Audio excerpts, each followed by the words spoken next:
here December 11th for an impasse resolution. I apologize. I'm going to bring the meeting to order now. Don't want to, just for the sake of how we like to start a meeting, can we say the Pledge of Allegiance real quick? Pledge allegiance to the flag of the United States of America and to the republic for which it stands, one nation, under God, indivisible, with liberty and justice for all. Thank you. Okay, so anyway, ex parte communication. Do we have any ex parte communications on council? Do we need a roll call? We do. We should. Colonel Young. Here. Councilwoman Moss. Present. Vice Mayor Sykes. Present. Mayor Howell. Present. Okay. Any ex parte communications on the part of council members? No. Not for me, no. Okay. All right.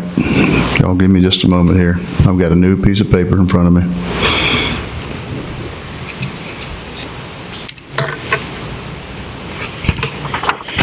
Okay. Move on to Article 2 at impasse. City and the Union have tentatively agreed to all provisions of a collective bargaining agreement with the exception of Article 21.03 as it pertains to bidding for shifts in the City of Vero Beach Police Department's dispatch department. Current Article 21.03 is attached herein as Exhibit A.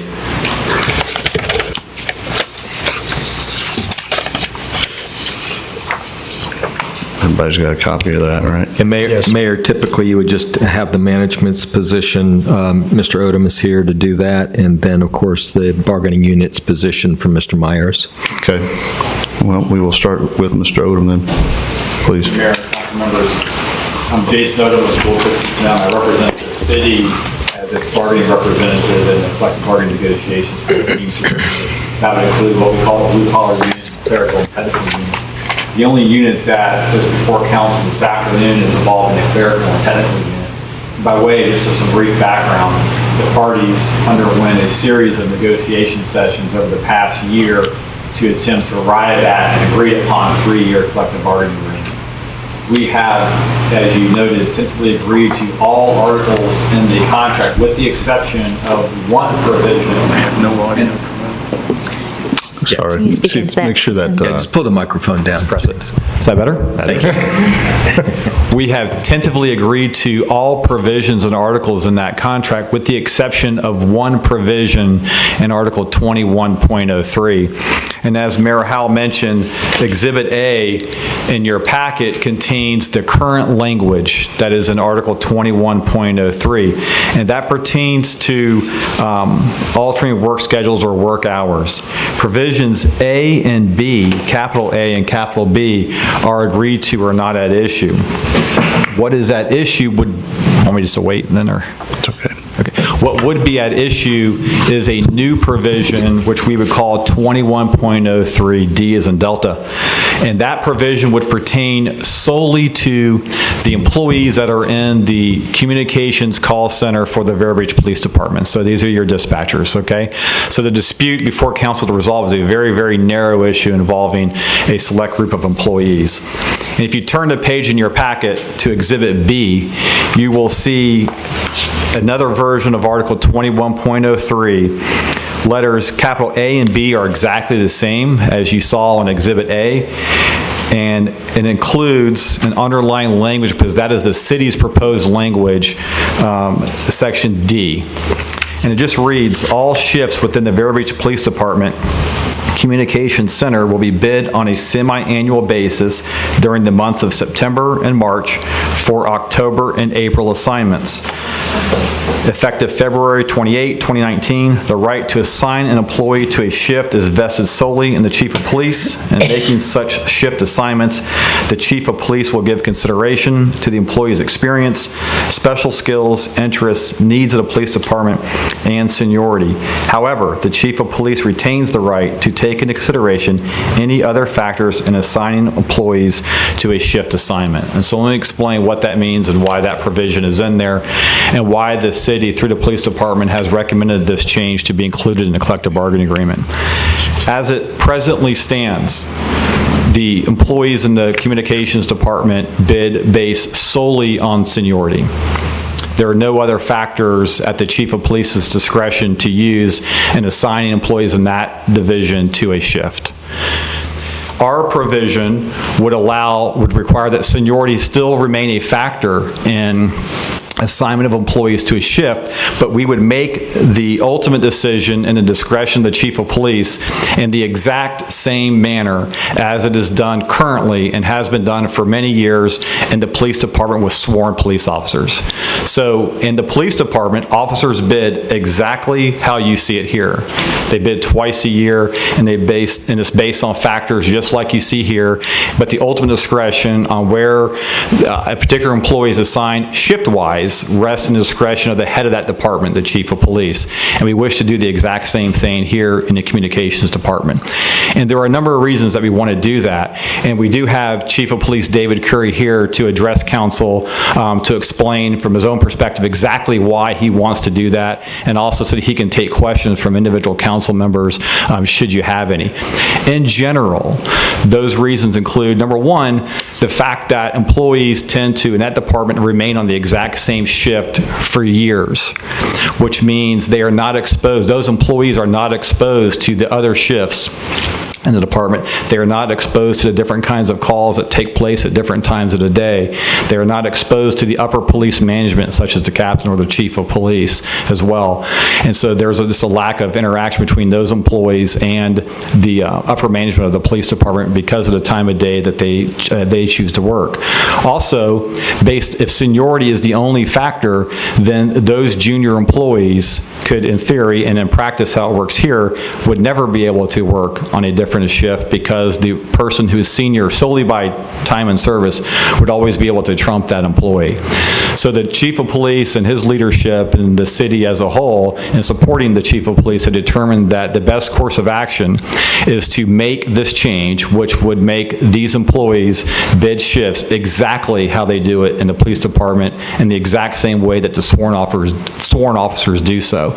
And so with your permission, I would like to have Chief Curry address the council, explain his rationale for you, and should either of you have any questions, definitely you have the right to direct those questions to Chief Curry, and I know he'll be happy to answer them. So unless you have specific questions for me, I would like to ask Chief Curry to come forward and address council. Okay, Mr. Commit, should we allow the union to give their side first before we call witness, or? I think each side could probably go ahead and present their case, so to speak. Fully, okay, yeah, that's fine. And if Chief Curry is going to testify, which should be sworn in. It is quasi-judicial. Chief Curry? Yes, sir. You can sit here if you want or wherever. I don't really care. Doesn't matter. Tammy, would you swear in Chief Curry, please? Yes, sir. Please raise your right hand. Do you solemnly swear to tell the truth, the whole truth, and nothing but the truth, so help you God? Yes, I do. So good afternoon, Mayor and council members. Jason Odom touched on the points that we're referring to. We simply want to be fair for all and not just for some. And he even mentioned junior. You can be on the agency five years or more, and you're still junior to some of our employees, which is a testament to our employees. But we want to allow someone, for instance, that's on midnights and wants to get the days, that opportunity in due time. And we want to allow someone that may want to go to the mid-shift, the ability, once again, to do that in due time. If I have, there are two people that are senior to me, and I want to get to a certain shift that they're on, the way it is now, I may never get that opportunity. And we do that with our officers. We allow, twice a year, we allow them to bid for their shifts. And whoever's been on that shift, if I want to go to the evening shift, then I'm on days, and I bid for that evening shift. Whoever's been on the evening shift the longest switches with me, essentially.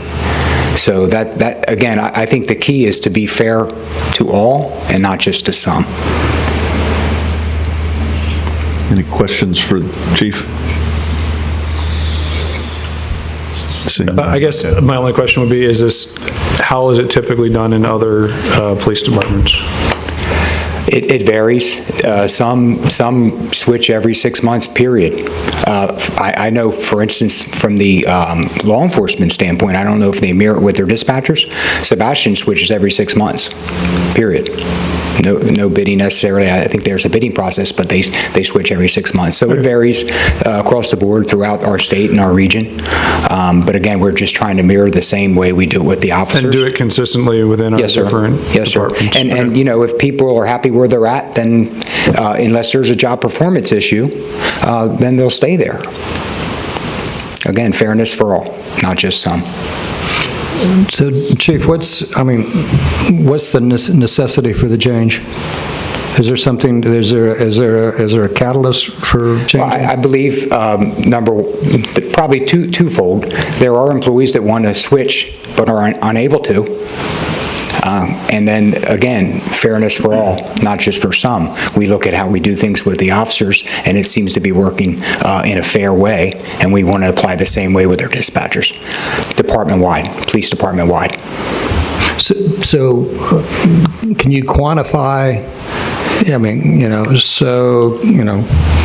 quantify what we're specifically speaking about? You've got X numbers, and can you identify that as far as, we've got 6 people on dispatch, got 3 and junior people. We have 10 total. How does it lay down? We have 10 total, and that includes a supervisor. And the supervisor, preferably is on day shift, but she certainly fills in when needed. So, and the only difference is that we do have a day shift, an evening shift, and a midnight shift on dispatch.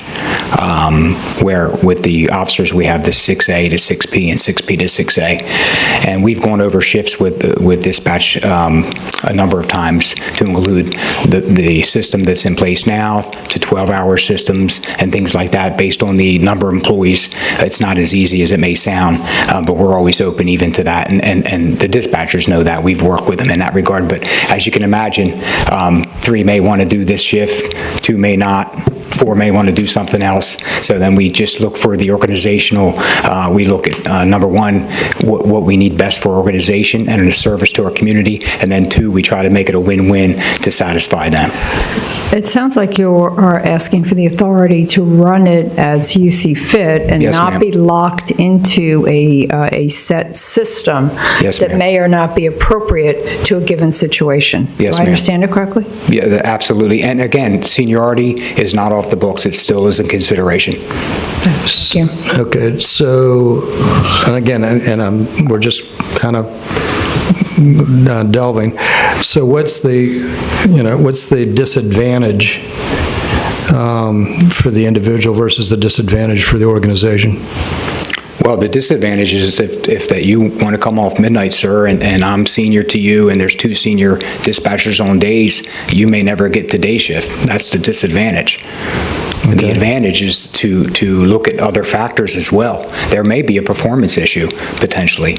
But again, fairness, giving you the opportunity to not stay on midnight shift for 5, 10, 15 years, come to day shift, work with the different calls, as Jason alluded to, different type of calls in that regard.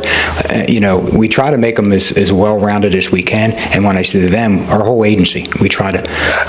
What is, given this latitude, what is the implications for like predictability and schedules? I mean, how far out do you set the schedules? Because typically individuals want to have some predictability in their lives. I mean, can you talk to that? Well, the bids it would be every 6 months. 6 months at a time. Yeah. 6 months. Okay. Yeah, and even when we proposed this, what we're referring to now, I even offered that we could start in February and at one point April of 2019. Again, understanding that just what you're referring to, sir, where there's some time to grasp and get maybe home affairs in order, what have you. I even offered to delay it till February to April of 2019.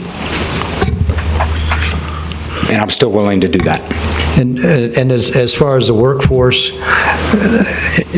what's the disparity between juniors and seniors? I mean, the workforce is all, what are we looking at? We've got employees that are 20 years and over. We've got some that are 10 to 15 years. Again, we've got a very loyal dispatch force that I'm proud of. I've said it more than once, and I'll continue to say it. Then we have employees that have been here just for between 2 to 5 years. Is it a discouragement for new people to come on to the dispatch, realizing that they don't have the latitude to Certainly could be. If I'm looking to have flexibility in the job field, and I'm hoping to have flexibility, and then I don't have it, maybe I have a child or children at home and that kind of thing, or, your spouse with the work schedule, for certain. It's good to come in there knowing you may have the opportunity to move around, not only to learn the job, but also to have that ability to gain another shift. Okay. Any other questions for Chief Curry? Thank you, Chief. Yes, sir. Well, Mayor, if Mr. Odom doesn't have any more questions, Mr. Myers, as the collective bargaining unit agent, would have an opportunity to ask questions of the chief. And you can do that now if you'd like, Mr. Myers. Chief Curry, were you in attendance at the negotiation sessions? Was I at the negotiation session? Yes. Were you in attendance during collective bargaining? Were you at the collective bargaining sessions that the parties had? I was. And do you recall the union presenting any proposals or having any members asking for any shifts to be changed from the seniority system? Specifically, I do not believe so. You mentioned earlier that it's been stated that there are employees that want to switch shifts. There's nothing in here that would prohibit employees from switching shifts with somebody, correct? In the city's proposal? In our proposal? Correct. Right. We would allow them to shift every 6 months and have an opportunity to shift every six months. And how about if the language stayed the status quo, or if it was the union's proposal to where the system stayed the way it is now, employees would still be allowed to switch under that system, correct? Just based on seniority? No, but if the employees mutually wanted to switch with each other, they could, correct? Yes. With the supervisor's approval, correct? Yes. So there's nothing in the city's proposals or the union's proposal that would stop employees from switching if they wanted to, correct? Correct. If they both agreed. If they both agreed. Yeah.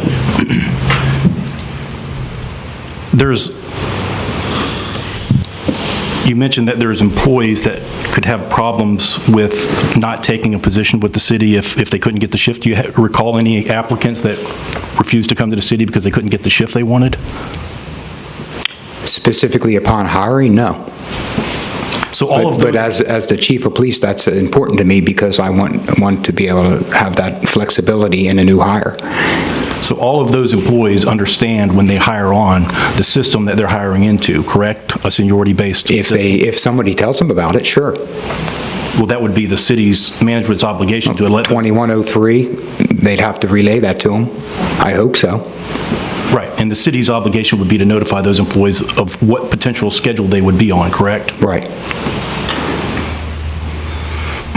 So when an employee takes a position with the city, they understand most likely what shift they're going to be on. Right. And there's 9 dispatchers that are represented by the bargaining unit, and there's 1 supervisor, right. Correct? And there's 3 of those that work midnight shift, 3 that work the 3 p.m. to 11 p.m. shift, and 3 that work the day shift along with the supervisor, correct? Right, and the supervisor's not in the union, to be clear. Okay. And have you received any written requests from any of those 9 employees to be able to switch to a different shift? I have not, no.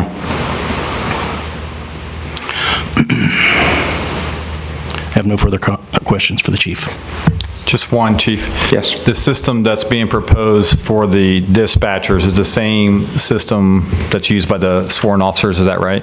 Yes. Okay. And for the sworn officers, have there been any problems with calls for service or dissatisfaction with that system, or an inability of the department to serve the needs of the community by having that system? None. That's all. Thank you. Thank you, Chief. Yes, sir. Do you have any other witnesses? No other witnesses, Mayor.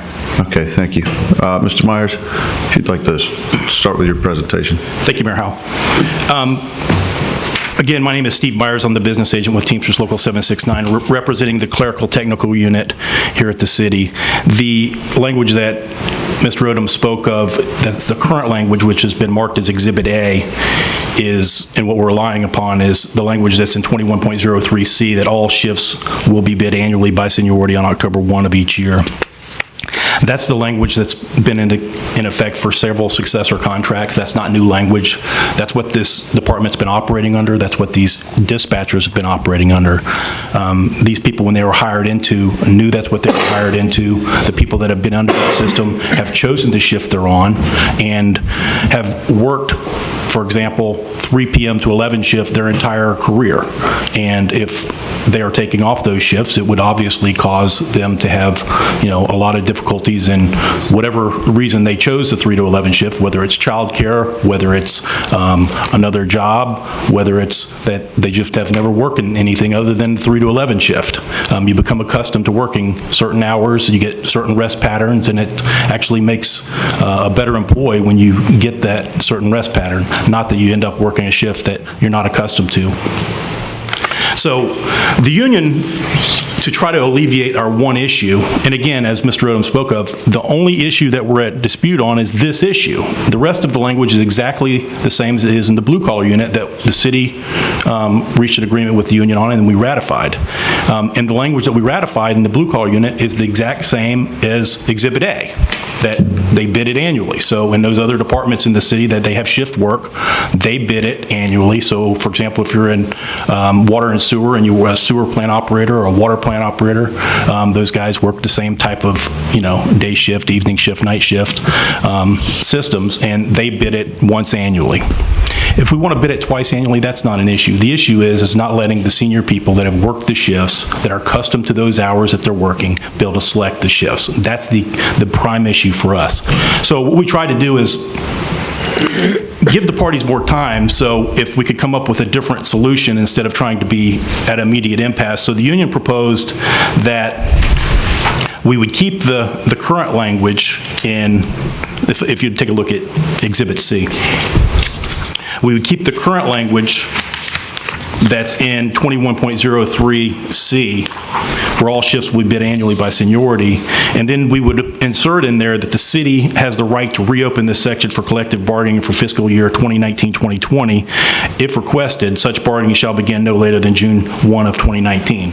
So it would give the parties more time to come up with a realistic solution of, something that the parties could both live with, and it's not that far away. I mean, 6 months from now, 7 months from now, the parties could readdress this issue. And I know this is something that the bargaining unit would then be in agreement with ratification.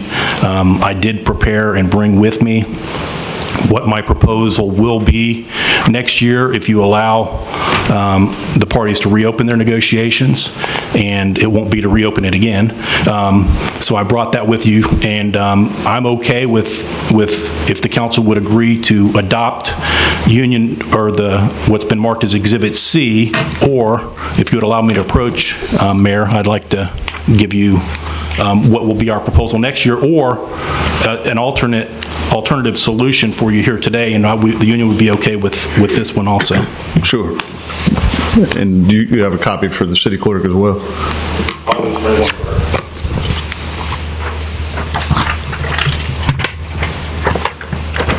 Thank you. Thank you, sir. Thank you.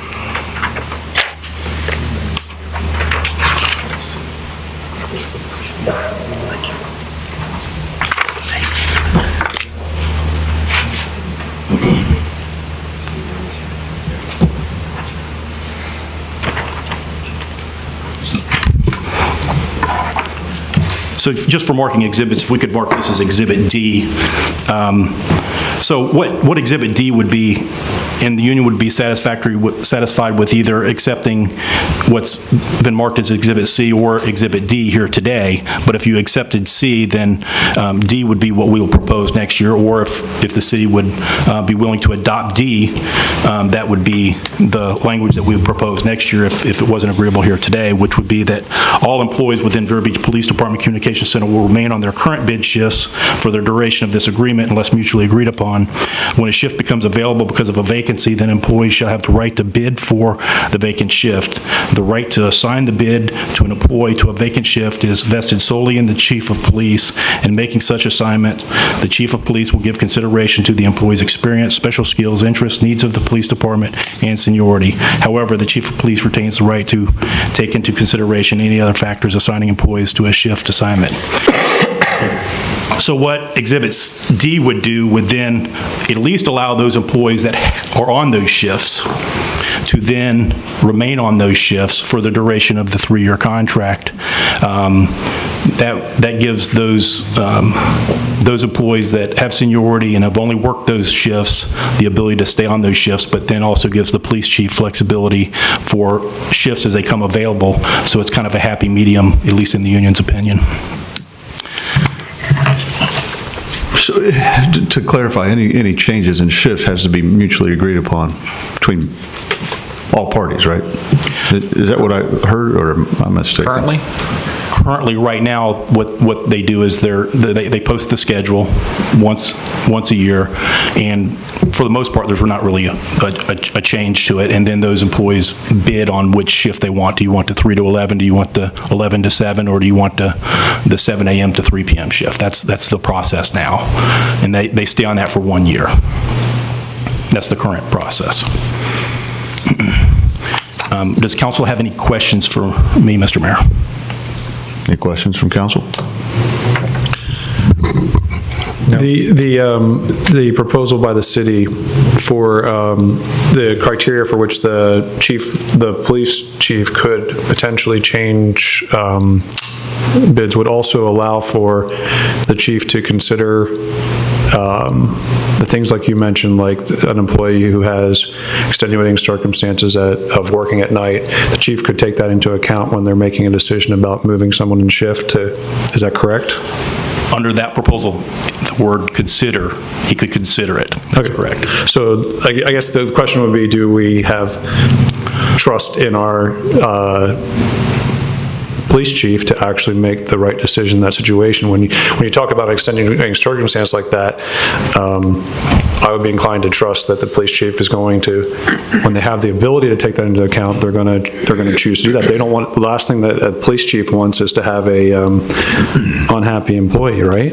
With all due respect, Mr. Zudans, there's no proof that Chief Curry will be the police chief forever. So even if that was a true statement, we're still left with language that would leave employees not having the ability to pick their shift or to stay on their shift that they're currently on. So we have employees that have been long-term working 3 to 11 shift their entire career. We have one employee, and I'll call Jack up as a witness here in a minute and let him explain to you. And if you take them off those shifts or give somebody the ability to take them off those shifts, whether it's Chief Curry or anyone else, then those employees are going to have to make a decision of whether they go work the other shift or they don't work here anymore. Well, that's what I was asking, is that conversation could happen before a decision was made. This new proposal would allow the chief to talk to someone about, hey, what are the extenuating circumstances of if I make this change? And then it's a matter of, so the chief of police doesn't report directly to city council, but he reports to the city manager, that does report directly to city council. And I don't think that any city council in the future is going to tolerate a police chief who they don't have faith in. So I guess I just wanted to make sure that that proposal allowed whoever is the police chief the ability to take those extenuating circumstances into account when they're making that change. Right. And I just wanted you to verify that. Yes, sir. And the union's Exhibit D would allow that for any future vacant positions, exactly worded almost the way the city's proposal is in Exhibit B, with the exception that current employees would have the ability to stay on their shift, but as vacancies become available, then that is vested solely within the police chief. So what you propose, though, constrains the opportunity for the police chief to make those decisions based upon vacancies as they come. As vacancies come, that's correct. Correct. So you have the employees driving the decision process for retention of the shifts, as opposed to the man that's accountable for the operation. I understand your question, and I think the simple answer is that's the system those employees agreed to hire into or have been working under. That's what they're accustomed to. It hasn't caused any problems. We have these are some of the hardest working people in the city, these dispatchers. I don't know if you guys have ever had the opportunity to see what they do. There's not anybody knocking on my door from the 9 dispatchers saying they want to go to a different shift. If there was, we wouldn't be sitting here right now. Are you aware of any reason that we would have concern on the abilities of the chief of police to make a decision that would be in the interest of the department? When you say the chief of police, whether it's Chief Curry, he hasn't shown that he would do anything, but as I mentioned earlier, this language becomes the language that will be in the collective bargaining agreement for 3 years. We're not going to, this language doesn't say Chief Curry. It says the police chief. Is this atypical for a police chief to have in the various communities around the state of Florida? Well, I can only speak to this bargaining unit that's operated with this police chief and other police chiefs within collective bargaining, that this has been the language that's been agreed to several other times, and it's worked well. If you put the shoe on the other foot and you are the chief of police, would you want to have this latitude?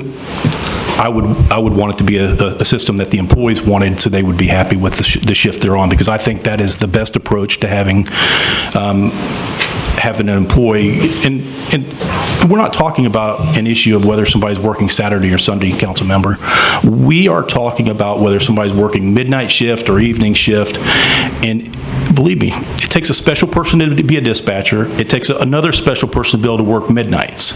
And if you do, and you put somebody on midnights that really doesn't want to be there, or you take somebody off the evening shift that's worked evenings their entire life, it's going to be a major disruption. Right. I've flown night operations, and I'm sure there are plenty of nurses that handle midnight shifts that are routinely requested to adjust according to the needs of the hospital or the organization. So right. I appreciate what you're saying. And I represent the nurses at the hospital, and the nurses at the hospital, when they select their shift, they select whether they're going to work day shift or night shift. That's the way they select it. Anyone else have any questions for Mr. Myers? Mr. Myers, does the union have any witnesses? I'll call Mr. Doobie, please.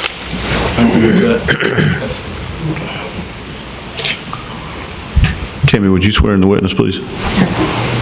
She can swear you in. Yep. Please state your name for the record. John Doobie.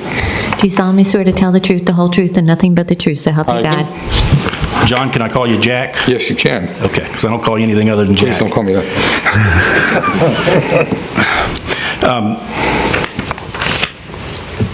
Jack, how long have you worked for the City of Vero Beach? Over 10 years now.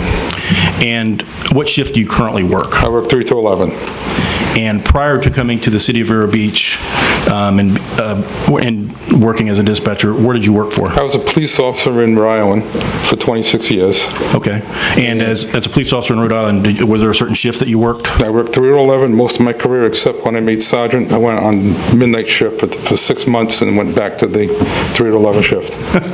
Why did you go back to 3 to 11? I like 3 to 11. Okay. And how long have you been on the 3 to 11 since you've worked at the city? 10 years, except when I was training. Okay. And what would it, if you were taken off the 3 to 11 shift, what impact would it have on you? I probably have to consider resigning at that point. resigning your employment? Yes. Okay. I want to work day shift, and I do not want to work midnights. Okay. You work with other folks on your shift. I mean, Yes. are those employees long-term employees working the shifts also? One's long-term, one hasn't been there that long. Okay. Have any of them complained to you that they want a different shift? No. Have you heard anybody complain that they want a different shift? No, I have not. Matter of fact, the lowest seniority people we have work day shift, believe it or not. The person with the highest seniority in the dispatch, she's on midnights. And the rest I've had, well, basically all the same amount of time on the job. And usually if people want to switch, they'll get among themselves and make a switch. I have no further questions. Okay. Does anyone have any questions for Mr. Dewey? No. Mr. Odom? Thank you, Mayor. Jack, you said you like the 311? Yes. Okay. I mean, you don't want to give up the 311? No. And if another employee really wanted to work the 311 and you had that shift, you wouldn't agree to change that shift? If they had a hot shift, yeah, I'd change for a while with them, yes. For what's a while? 6 months. 6 months, okay. But you'd want to then go back to that 311? Yes, I would, yeah. And under the current system, with only seniority, you'd have the ability to do that, right? Yes. You mentioned there weren't any complaints about wanting to change shifts from other employees? Nobody's really making anything about changing shifts. And if that's the case, and even under the city's proposal, those employees would then put in for the exact same shifts that they have now? Yeah, and if the chief wanted to move them around, he could. Right. That's the issue. Right. Well, if the chief felt it was in the best interest of the department. Exactly. To do so. Exactly. I understand where the chief's coming from, but exactly. You do understand where the chief is coming from? I do. I understand where he's coming from. And the thing is people do not want to work midnights or do not want to work days. And those would be factors that the chief can take into consideration? It's totally up to the chief. Okay. Thank you, Jack. Okay. Thank you. Thank you, Jack. Mr. Dewey, excuse me, sorry. Okay, well, since I guess you guys are both finished with your presentations at this point, correct? Yes, and I would just conclude by saying that the union would be okay with the adoption of Exhibit C as the language or as the Exhibit D, which was the new proposed language, which would offer more flexibility. And the city obviously believes that Exhibit B, the language it proposed should be used, and not to kick this can down the road for 3 more years, and to give the chief the authority, the same exact authority that he has with the sworn officers, and approve Exhibit B. Thank you, Mr. Mayor.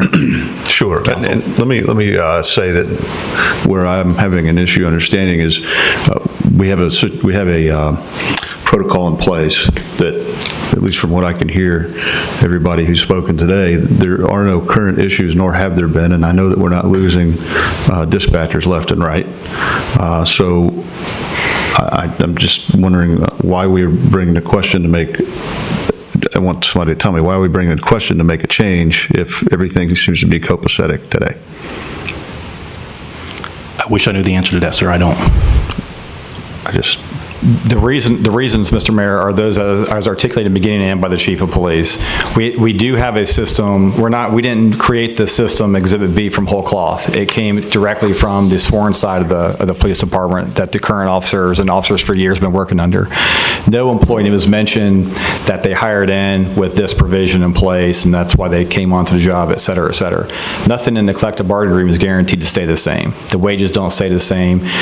Shifts can change. All parts of the contract gets negotiated every 3 years. So it's not a situation where somebody came into the department and said, well, I came here only because that article said this, and but for that I wouldn't have joined the department. When they come in, they don't get to pick a shift. They go to where the vacancy is. And then they bid based solely on seniority. So the reason for the change, I think, as probably best articulated by the chief, is that we do want a well-rounded force, and we do want the ability for people who want to make change to be able to make change. I can tell you from almost 18 years doing this, it is not uncommon for bargaining unit employees to not vocalize the fact that they want to take their fellow bargaining unit member's shift when it's based solely on seniority. And seniority is a big thing in a unionized environment. We don't dispute that. In our proposal, seniority is part of the criteria that the chief of police would use. You see seniority in numerous other parts of the agreement, like bidding for vacant positions and things like that. So the fact, I think, of the matter is that the chief of police wants to run that department the way he sees fit and the way he runs it with the sworn officers. And to be able to have those dispatchers exposed to other members of the police department, other officers in different shifts of the police department, and the different types of calls that are made during different parts of the day. So I think it was Dr. Zidans who mentioned the fact that we have trust in the chief. I think that's an issue, but I also think that the council through the city manager would not be hiring a chief they don't have trust and confidence in. But I think the fact of the matter is this is not a new or novel idea. It's one that's existed in the police department for a number of years, and we think it'd be prudent to have the same system for the dispatch. I would say also, in response to the question you asked, and just in my mind, if you're working in a system where you know that it's only by seniority, and you know this gentleman wants to be in that 3 to 11 shift for the rest of his life, you're not going to go and bring this up and make a stink and create controversy with your fellow employees. So I think there may be some desire out there beyond what is expressed.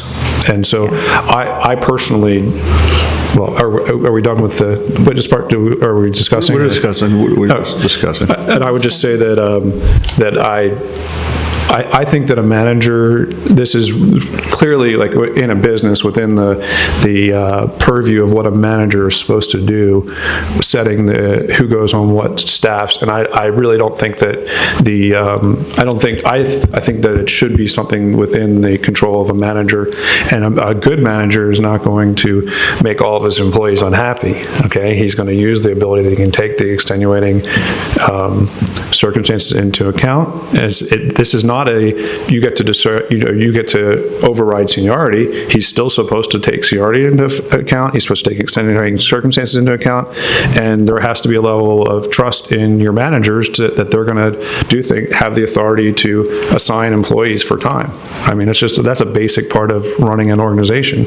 I think we do have that level of trust as a council if we think about it. I was just thinking about the lien reductions that come before us, and generally Chief Curry guides us through that with his opinion, and I know that we've often considered different sides of it because he does. He looks at all the options involved, and we know him to be just in that regard, but considering all the options.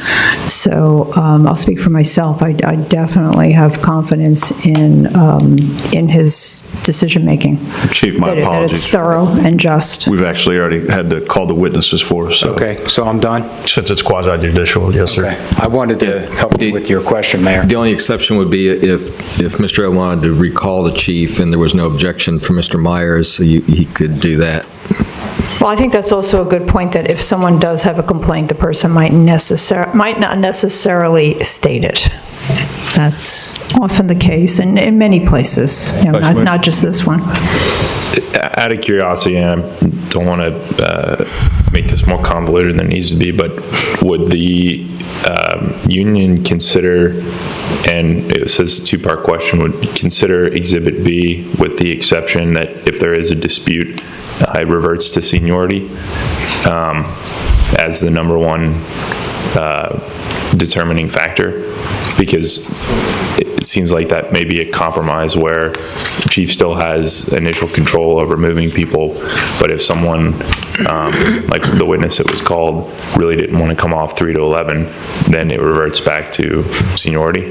That's our current plan. That's the current plan, Vice Mayor. It just doesn't list them in any priority. Yeah, I know that's the current plan, I'm just saying, but we have other factors involved in both your Exhibit D and Exhibit B here, which are taken into consideration, but it doesn't say anything about, if that employee wants to stay there, if there's a dispute. I think the dispute, or in Exhibit B, the city's proposal, the final call was with the chief of police. If the chief is in a situation where he considers all these factors like extenuating circumstances, seniority, seniority, et cetera, and makes a call to put employee A on the 311 shift, and employee B, though, really wants to be on it. So in your scenario, seniority would trump that. That's going to put you right back in the same situation we are presently, where the employee drives the shift that they're on, and there's no discretion at all under the current system, and no discretion at all under that system for the department head, in this case, the chief of police, to make the calls to where he or she thinks this employee is best suited for the needs of the department. But I understand what you're trying to arrive at. So I think our view is it's best to be a factor, not the factor. But somebody's got to ultimately make that call, and we think that call should ultimately be made by the chief of police, the person entrusted to run the department. I hope I answered that question. I don't have any other questions. Thank you. Any other discussion from council? Just a question. Chief, I mean, the department has certifications routinely. Is this a part of the an assessment within the department? Councilmember Young, unless he's recalled No, I was going to ask the attorney. Oh, you're asking I can't ask Mr. the Odom? chief. Okay. The chief's done. Okay. Okay. I thought he was too. Okay, but I mean, you may know the answer is why I'm asking you. Go ahead. Has this been pointed out to your knowledge in any personnel aspects of the certification of the department, as far as a need for greater discretion within the personnel scheduling? Do you mean maybe those that are in charge of certification by the state level, some come in and say... In the course of a certification, has there been any discussion related to the personnel management? To my knowledge, Councilmember Young, shift bidding is not a factor in certification of the police department or the communications department. That's fine. Thanks. Any other discussion from council? Mayor, with all the questions, I think Mr. Myers should have an opportunity to make any other statements based on what he's heard with the questions to Mr. Odom. And at any point in time, if you have anything you want to add to the conversation, Mr. Myers, feel free. Well, I'm looking to try to address Councilmember Sykes' question with regard to, is there some other means that we can come up with, the parties agree to, that would make more sense, that we could live with, and that's probably why we went with our Exhibit C as our original proposal, that we would visit this in June. June's not that far away. That's even under the city's proposal.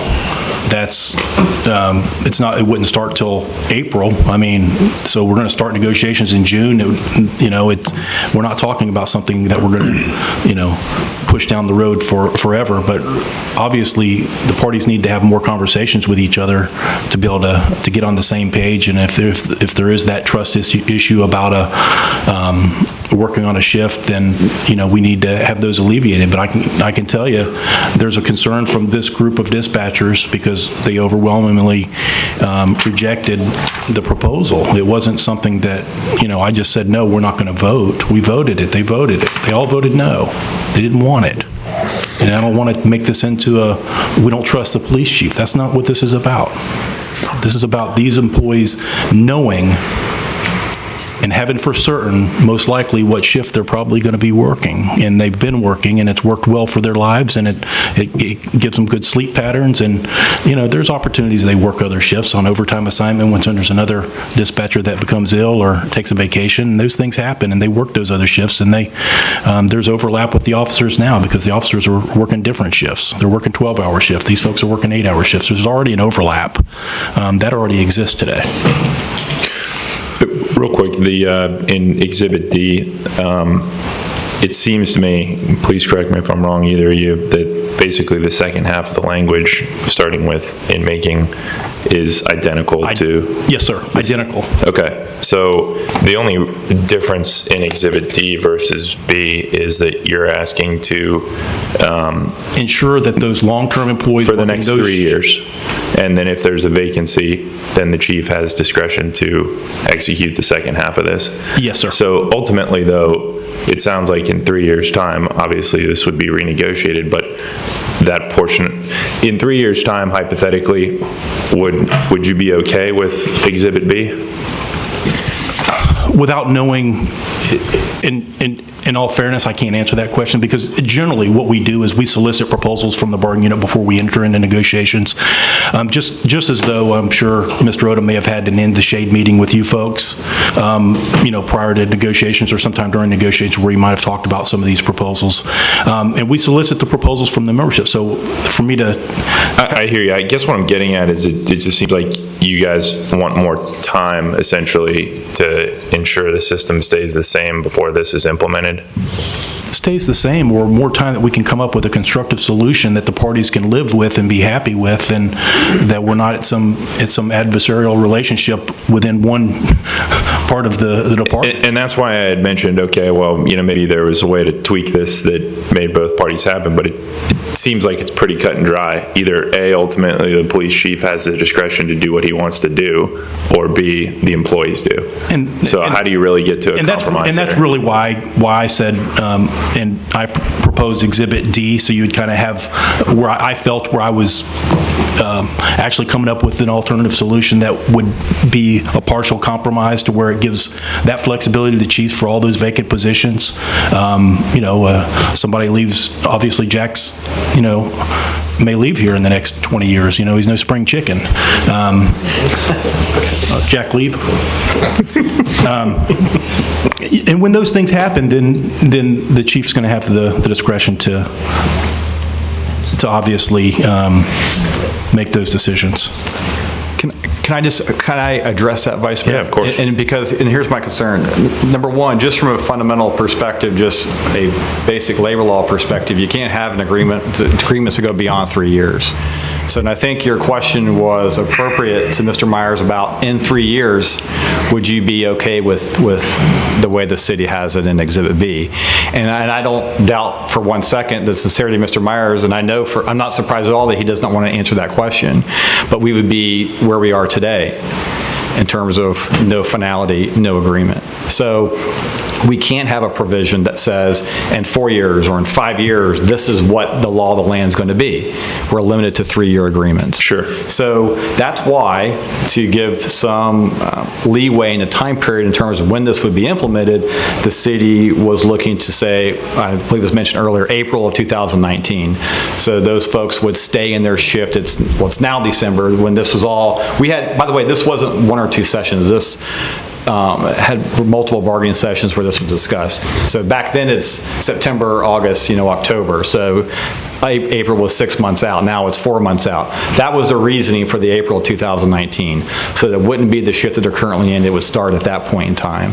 So I just wanted you to have the benefit of that. So we have never had a problem with it starting beyond the date this agreement would have become effective, which would have been October 1st. We're now past that because of this process. I do have one question. So under the B proposal, if all the employees are totally happy with exactly the way their shifts are right now, and they all bid for the same positions they have right now, which is what the union is saying, they would all keep their same positions?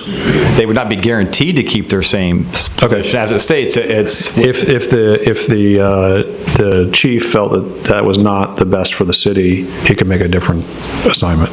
Correct. Okay. Correct. That ultimate decision as to who's going to be the final arbiter of what shift you're on would be with the chief. Okay. He would, yeah, right, okay. No, I understood that he could change that, but I'm saying if there was no dispute in any of the bids, well, it'd be highly unlikely that the chief would force two people to go to different shifts than they actually wanted, I would assume. Yes. Can't testify. Okay. Yeah. All right.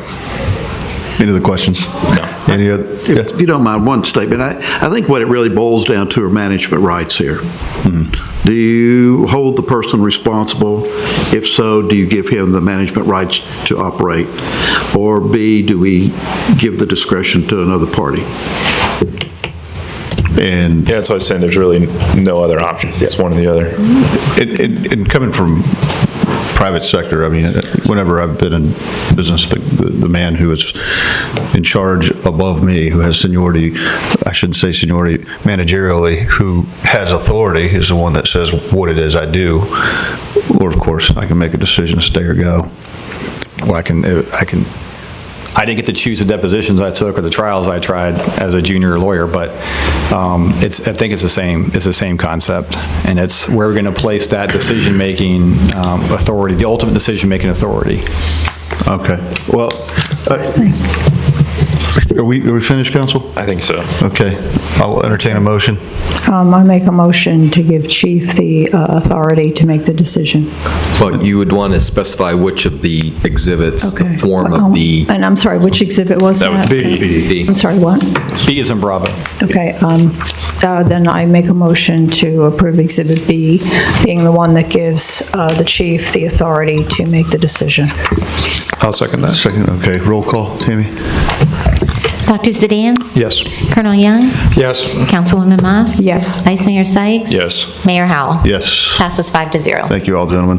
Have a great evening. This meeting is adjourned. Back into signing.